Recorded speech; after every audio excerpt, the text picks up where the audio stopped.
Hi, Mikki. Good afternoon. How are you? Hi, Amar. I'm doing great. How are you? I'm good, good. Thank you so much for the time and congratulations on passing PMP exam. Thank you, and thank you again because I could not have done it without all of your, investment of time, energy, and resources. Honestly, helped so much. So, thank you. You're welcome, and I'm so happy on your success. And as I was talking about, like this is the thing that keeps me motivated. But your energy, your effort, right? That is also a kind of motivation for me as well. Like if somebody is serious, if somebody wants to learn, uh, I'm eager to help. So that's why we were in contact, talking to each other. What's the status? What's happening? How much work is done when you're taking the exam? So great. All right. So, Mikki, tell us about your professional background. Okay, I've been in a couple of different jobs. I did get a bachelor's in business analytics and technology, so I do a lot of data related work. And I was a data analyst in a charter school system. I was a program manager for training of adults who wanted to transition into careers in data. I worked as a product analyst on a product development team. And so I got to see some of the product development side. And then I most recently was working as a project manager for the state of Georgia. There was a big project with a consulting firm I worked with for the state of Georgia, Department of Community Health. So, big data warehouse project. We had like 15 people on the team at one point, and it was a agile project. So I had a lot of familiarity with the agile concepts going into the training.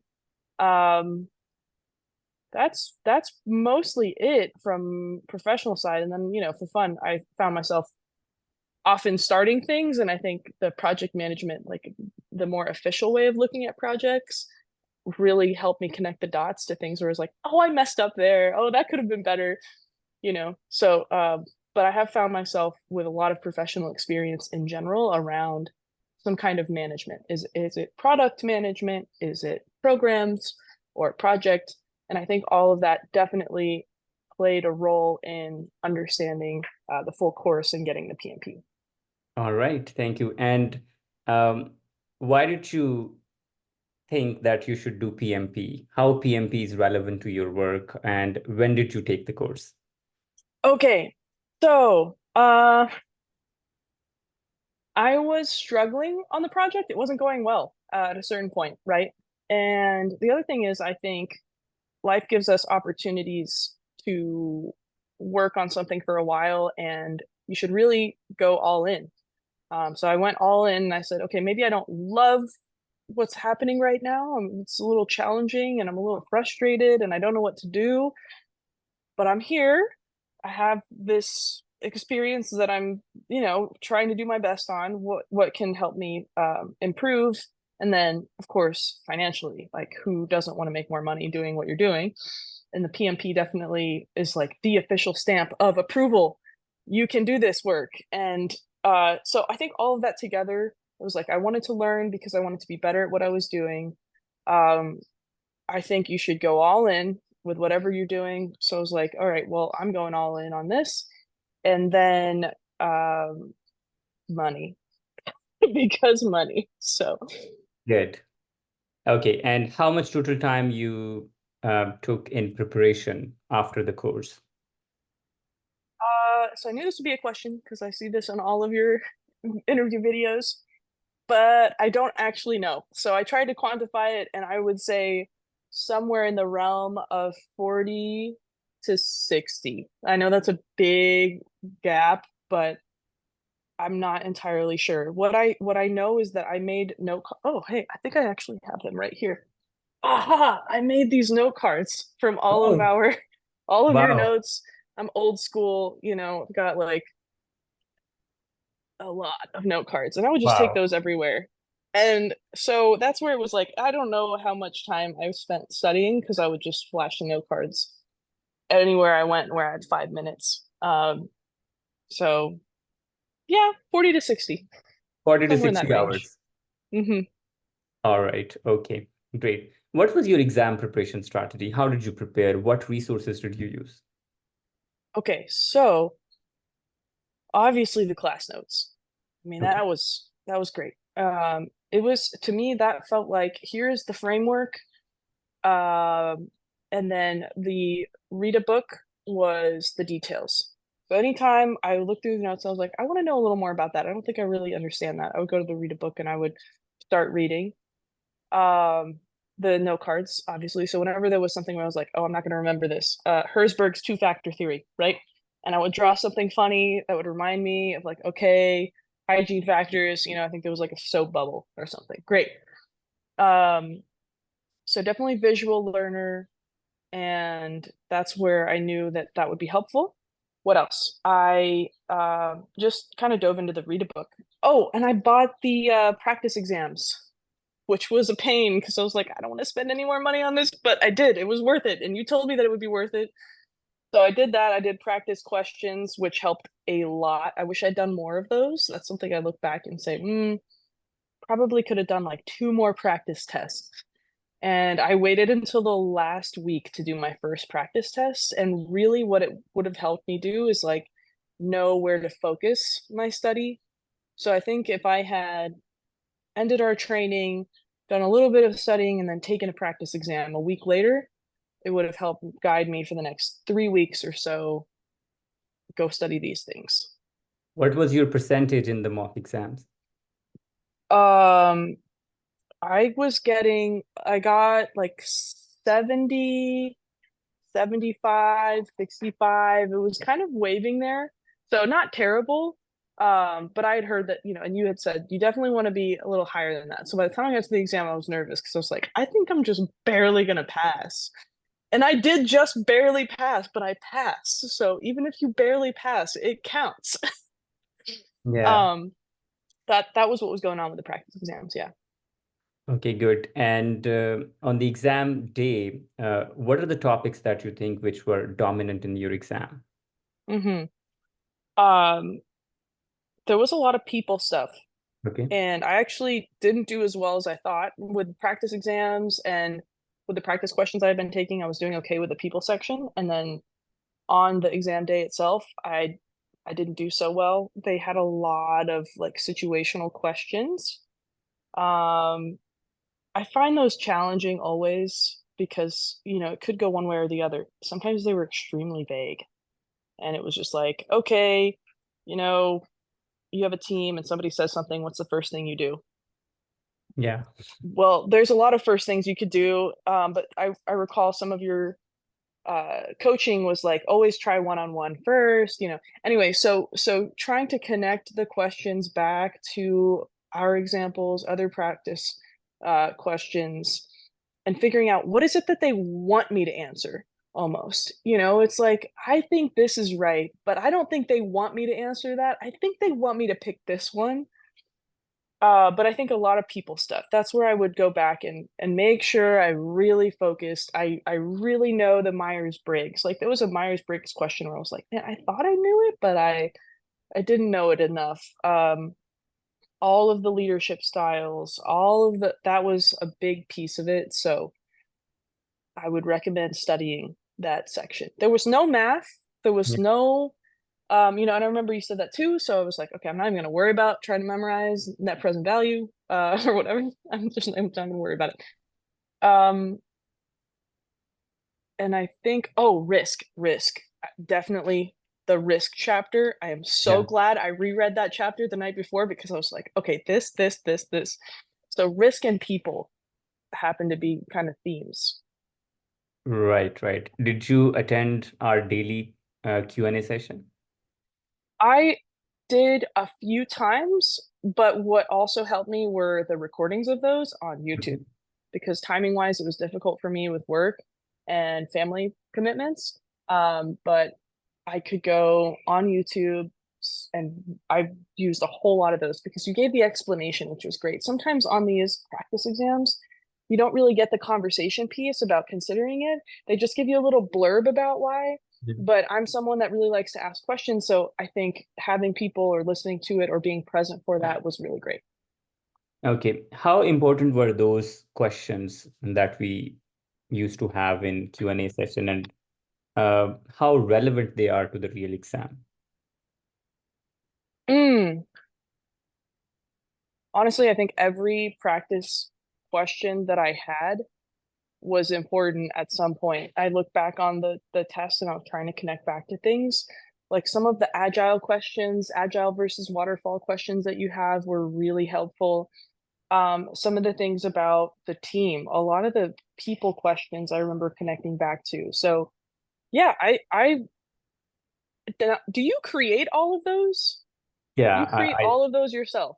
I create every Okay, single question, and as I told you, it almost takes 1 hour to develop one question. that's insane. That's Yeah. awesome. Yes. Yeah. So I mean, uh it was clear. Sometimes I would be frustrated because I was like, that's such a hard thing to figure out. But then you would walk through it and it would it's very important, I think, to review those. And clearly you spend a lot of time on it. So I'm grateful for that. Sure, it helped me on the exam. So yeah, that would be something too for everyone to definitely take advantage of. All right. What was the distribution of predictive and adaptive or percentage of agile based question in your exam? Okay, so this was interesting. It leaned agile. Mhm. I was not expecting that, but it leaned agile. Um, however, there were some gotchas and some tricks about the questions, um, where you had to figure out if they were talking about agile or waterfall. And then the question response had a trick in one of the responses that was for the other approach. And I'm trying to think of one specifically. I think it was about risk. And like they had a risk, it was an agile project. Does that go to the change board? And I was like, no, I got you. It's an agile project. It does not go to the change board. So little things like this where it was like, okay, definitely need to know the differences there. And you do a great job of emphasizing that and thinking about why it's not this, if it is that. But knowing the difference in the tools that are used for each as well, I think would be great because um, Waterfall has a lot more tangible stuff Yeah. that you have, like order of things and tools. And Agile is so, theoretical, kind of fluffy in a way that anytime it's talking about agile and then you have something concrete that you can pick, like don't do that because it's probably waterfall. So I think that was surprising. And I definitely had to pay close attention for those situations. All right. Were you able to manage time during the exam? That was hard for me. I used every minute. I am someone that second guesses a lot. And so um the first section I was like highlighting and striking through, and thinking about it. And I took way too much time. So I would recommend being very careful, flag the questions and come back to them later. Sometimes it was like, oh, I would have another point in the test that would remind me of the right answer from another question, right? The other thing is I don't know why I missed this detail or I forgot about it because I'm sure you said it. But the questions, you can't go back to the sections, right? You stop a section, you take a break, you can't go back. So I think that kind of, I got in there and I was like, oh, wait, what? I thought I could go all the way back to the beginning. You can't. And so I think I was nervous in the first section because I knew I wanted to get those like really solid before moving on. But just manage time. Like I would practice more with time in my practice exams. I always took a practice exam, but it wasn't the full length. Like I never sat down for the full 3 hour practice exam. So that was not something I actually ever tried before. That the exam was the first day I did it. I would not do that again. I would definitely carve out all of the minutes in my day, one day, to practice just the timing of it, to feel it, because that gave me a ton of anxiety on the day of the test. In the middle of the test, I was panicking. I was like, I'm not gonna have enough time to finish all these questions, and they turned out fine. But Yeah, time management. I didn't even think how important that would be. Definitely can't stress it enough. Now would do that again differently. All right. Did you take the exam online at home or at the exam center? At the exam center. Just why mess around with all the stress of figuring it out at home? It was great. It was smooth. Um, yeah, do the exam center if you can. And did you take breaks? Yes, Yeah. did. Drank a lot of water and um just, meditated All as right. much as I could. Okay. Were you confident during the exam, like during first session or second session, like you're going to pass the exam in the middle of the exam? What were your Oh, feelings? oh, interesting. Emotional waves. So, beginning of the exam, it's like, okay, I'm ready. I got this. I'm gonna take my time. I'm gonna be thoughtful, I'm methodical. And then I just heard a change in my audio. Can you still hear me? Yeah, I can hear you. Okay, great. I think my AirPods disconnected. No, so at the beginning of the exam, I was like, yeah, it's great. I'm gonna go easy and figure it out and be methodical and thoughtful. And then I realized, oh my gosh, I'm using so much time. So I took the break and I was like, okay, I have a minute per question now. I really gotta go. I really gotta go. So the second section, I was like, I'm not gonna have time to finish. And I rushed through the middle section. So there was a lot of anxiety of like, I probably missed half of those questions. And in fact, when I got my results, half of the questions in the middle section were really what got me like not as good of a score as I thought. And then towards the end, I was feeling better. So it was like this experience. And I don't know if that's typical or what everybody will have, of course, but just push through if that happens, take deep breaths. What's the worst case scenario? If you can live with the worst case scenario of committing to take the test again, that's ultimately what got me through. It was like, if I fail, I'm going to cry a little bit and I'm going to schedule an exam for next week and I'm going to take it again and just consider this the most epic practice exam that I've ever taken. Right. And that got me through it because I was like, all right, I'm just going to try my best. It's all I could ever do. Hope it works. And then, yeah, so emotionally it was probably the more challenging part once I messed up the time. Right, great. So did you get your result right after the exam or it took some time? Okay, yes, there was a preliminary results printout. And I was so grateful because the exam said that I wouldn't know for 48 hours. And I was like, I can't wait that long. Yeah. So they did print out a preliminary exam that said, okay, we have to go back and revise, but we think you passed. And I would have been really upset if they went back and said that I didn't. But yeah, that was a very nice feeling to have for sure. All right. So you have gone through the entire process, Mikki. You attended the course, you read the book, you solved a lot of practice questions, attended Q&A session, watched recording, passed the exam. What do you think how important this course or the entire journey is for your professional learning and development, apart from getting a certificate or recognition or Oh, validation? okay, that's interesting. Um, I'm torn, to be honest with you. I Okay. think a lot of this prep is to pass the exam. Okay. So I once heard this is like, okay, teaching for the test, it's terrible unless the test is good. Because if the test is a good measure of what you're trying to do, then teaching to the test can be good. I think that the test is okay. Why do I think it's okay?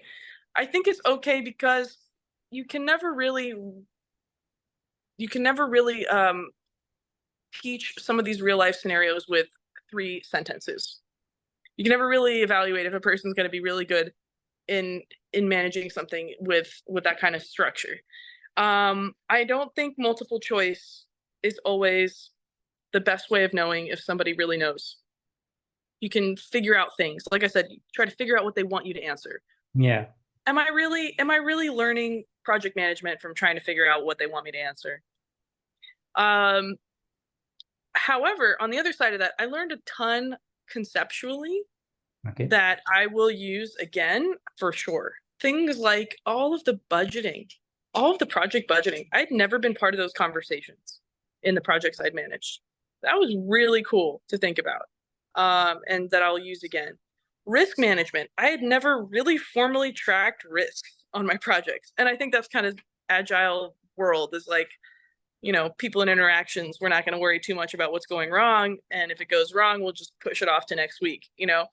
But I think that was another thing that I will take away. So I'm a little torn overall. If it's going to help me, I think the certification is something that, industry wide is very recognizable. So when I go speak to someone, they know that I know.